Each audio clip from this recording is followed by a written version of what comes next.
আমার 10 টাকার ঝালমুড়ি দাও তো। মাত্র 10 টাকা? তাহলে কয় টাকার নিব? তাহলে 200 টাকা দাও।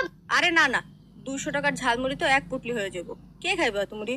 এইসব তুবলা পুতলি দি? হ্যাঁ, কিছু না, এখন তুমি 10 টাকার ঝালমুড়ি দিবা কিনা বলো।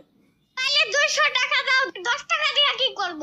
আরে আমার কাছে তো 200 টাকা নাই, তাহলে আমার কাছে মাত্র 50 টাকা আছে। মিথ্যা কথা।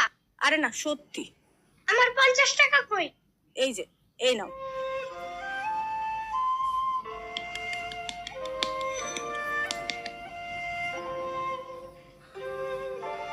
এই নাও, এটা তোমার জন্য।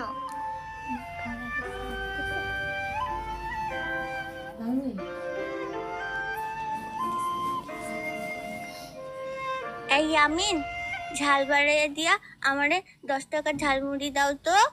মাত্র 10 টাকা? আমার কাছে তো আর টাকা